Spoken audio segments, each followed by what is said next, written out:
to another video, and today Barbara has officially formed, and a little island is getting hit by Barbara, so we will pray for those people right in that island right there.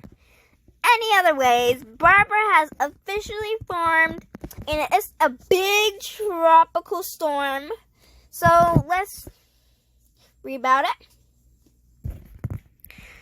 So, on Tuesday, actually, it's supposed to become a hurricane. A category 2, maybe. It has 40 miles per hour. Its movement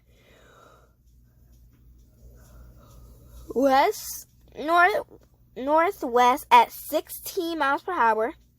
And it just formed, like, today. So, wind speed probabilities. 90% chance, and then over here 80 to 90% chance. And yeah. So tropical storm Barbara made its way to the second named storm of the season. This season is going by very quickly. Now, this is what Albert looked like at his strongest. Alvin, oh my gosh. And this is part of the track of Barbara.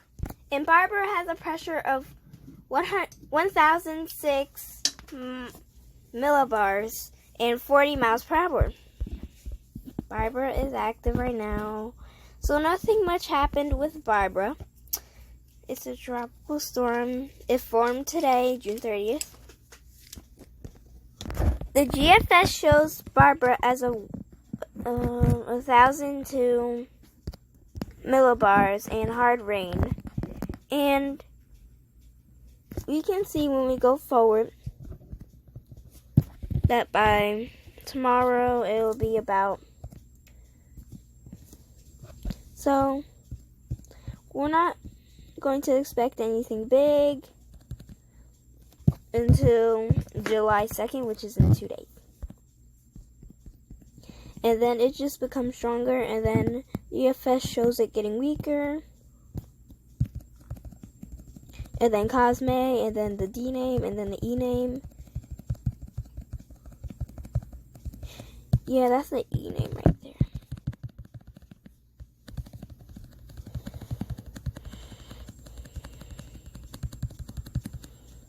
Yeah. Okay, so this is Barbara, this is Carme, this is the D name, I think is Daria, and then this is the E name. Wait, where's the E name? And then that's the E name. And then we need to go to the Central Pacific. And then see another storm trying to form right there. The GFS shows it not coming, I think the GFS shows it weakening. Nope, it hits Hawaii. So, it's going to hit Hawaii July 10th. And yeah, so hopefully you guys enjoyed the video. Subscribe, turn on post notifications, and yeah. And we have a shout out to give out. So, the Kid Meteorologist gets a shout out. And you should subscribe to him. He has 566 subscribers. I enjoy his videos very much. And yeah. Bye, guys.